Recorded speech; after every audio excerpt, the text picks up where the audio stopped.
Let's talk closing more business. This video is for you if you are new to sales or even if you've been in sales a long time. Hello and welcome. My name is Jonathan Pritchard from icanreadminds.com.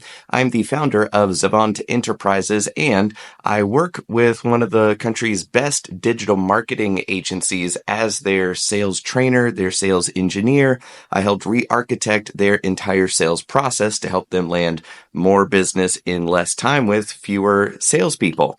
So I want to talk to you about a couple of the details that go into how to close more business and help you identify where your deals might be going sideways.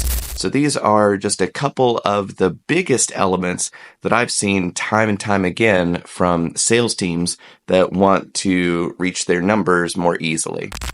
The first element is so simple that most people skip over it because we, the salespeople, know how this process goes. We've talked to them, we've discovered all of their frustrations and their ambitions, hopes, and dreams, and we've figured out that we are a perfect fit. So to us, it is incredibly clear that the next logical step is for them to hire us so that the delivery team can get to work.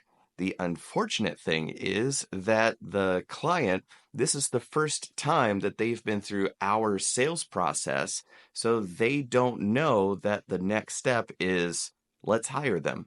Because let's face it, every lead will take as much as you are willing to give them for free. More reports? Awesome. More research? Fantastic. Here are some keywords. Great, I'll take that too. You're so kind and so generous. So they kind of get into a what else do you have for me pattern, especially if you are in the habit of trying to close more business by providing more free strategy and insight and doing the job for free that delivery should be doing for paid work. So if you are in the habit of giving away stuff, well, then how are they supposed to know when that process has come to a close? And that's why most salespeople don't even ask for the business. You just forget to close. You just assume that they know, oh, now is the time for us to sign the agreement. But for 2 weeks, you've been giving them all sorts of stuff. So really, the first step is to examine whether or not you're asking for the business. Are you just straight up saying, are you ready to get started? Let's dive in. Sign the paperwork, and that will greenlight us to move forward. Ball is in your court. Now it's on you to sign the agreement, set up payment, and then we can dive in. Right? So just the first step is to be more upfront about asking. That's why I like saying, look, I don't believe in being shy about this. From where I'm sitting, this is a perfect opportunity, perfect match. And based on that, I would love if we got started today. So next step is to sign the agreement, set up payment. Once that clears, then that green lights me to get you in touch with the team. So ball's in your court, okay? You're the next step. And they go, okay, got it. And then they're way more likely to sign. So that's it. Just ask for it. Now, the second, more subtle detail is the kind of psychology-powered ask, because my background is as a mentalist, which is kind of like a magician that specializes in applied psychology and mind reading and those kinds of demonstrations.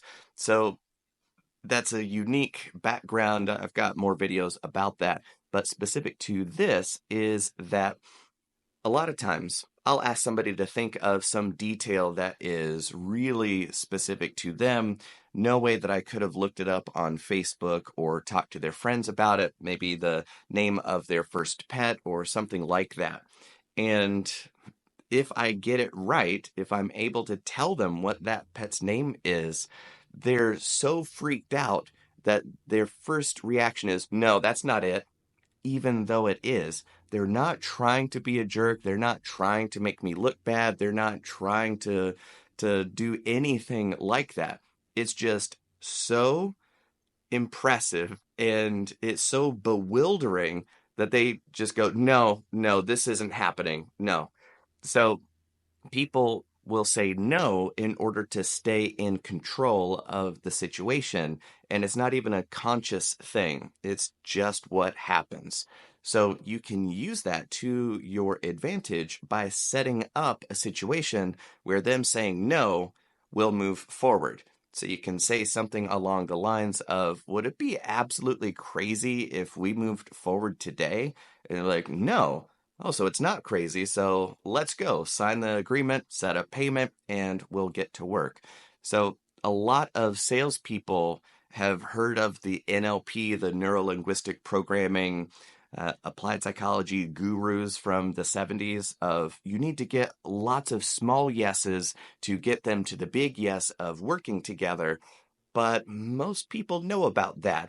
Oh, you're just trying to get me to say yes so that I'll sign on. Okay, I see what's going on here. So that breaks this pattern, and instead you're putting them in control where they can say, I'm the one who's calling the shots, and I'm saying, no, it's not crazy if we get started today. So you go with their first instinct anyway to open the door to the correct path for them, which is to hire you to solve their problems because you are the best solution in the world. They just don't know it yet. So that should be part of your sales process, and then connect that into them calling the shot of, no, I don't think I'd be opposed to working with the best of the best. So yeah, let's get started. So those are the two kind of bigger details is ask and ask in the right way, and you'll be surprised at how much more business you actually get. This third element is bigger picture, and it's more difficult to really figure out because most salespeople are looking for that one thing to do, the trick, that tactic, like the would it be crazy if we moved together or move forward together? So those kind of tactical level details are what most people think of when I need to learn how to close more effectively. But big picture, no tactic will ever solve a strategic level gap in your sales process. And by that, I mean maybe your lead generation team or your lead generation strategy is bringing in the wrong fit. So that no matter how good your closing is, no matter how good your tactics are, that person would never hire you in a million years anyway. Maybe they're in the wrong industry. Maybe they don't have the problem you solve. Maybe they are perfect, except they don't have budget. And I always say spreadsheets don't lie. Of course, oh, you could go find the money, that kind of thing. But why work with desperate clients who have to have this work more than a client who's already set up for success and you're going to help them even more? I'd rather work with those guys than the desperate people, right? Okay. So the bigger picture is, are you attracting the right people? Are you having conversations with the right people? Are you understanding their situation? Are you showing them and demonstrating that you understand their situation better than anybody else? Because your perfect lead, who is well qualified, who's sales qualified, that person needs to know through and through that you understand their situation, their problems, their challenges, their hopes, their dreams, their worries about how this could go wrong. They need to know that you understand all of that and are still 1,000% convinced that it's a great idea for us to work together. So if your lead doesn't understand all of that, they're not going to feel comfortable moving forward. So when you do invite them to work with you, you know what? Ball's in your court. I don't believe in being shy about this. I'd love to work with you. You're now trying to close before they've understood all the elements of how you work together. So you've got to make sure that you've created the right environment through communication and mutual understanding about where they are, where they're going, and how you're going to help them get there. So you have to create the right environment where Signing on is the logical next step. So if you haven't curated this environment yet through a proper sales conversation, then no amount of psychological leverage or tips or tricks or techniques are going to help you close that deal because they aren't convinced that you're the best solution for their situation. So that's a bigger picture conversation, but that's kind of the real answer to how to close more business is how is your sales conversation going? How's your marketing and lead generation process? Are you setting the right expectations so that the sales conversation is still completely congruent and then closing is congruent as well? Is all of that aligned? And if not, then to fix your close rate, we have to back all the way up to how did this conversation even get started in the first place? And what are you saying to set those expectations that should be fulfilled by the end of that conversation? So if you have any questions about that, that's exactly what I love to do. So reach out to me, say hi. I would love to hear from you about your sales process. So those are just a couple big picture things that you need to take into consideration when you are trying to increase your close rate.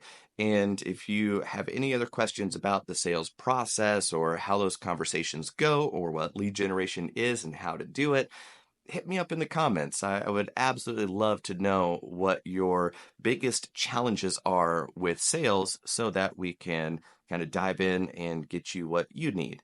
And if you've made it this far, I'm impressed. Thank you for sticking around. You are absolutely my kind of people. So let me know that you would like more of this by hitting the like button, and that'll also tell YouTube that more people should see this as well. So comment with any questions or concerns you've got, hit the like button, and if you want more videos like this, I highly suggest that you subscribe to the channel. And the next step after this video is I trust YouTube to show you the best video from my channel for you. So stick around and see what goodie that YouTube is serving up to you. And in the meantime, I always like to say, if you can change your mind, you can change your life.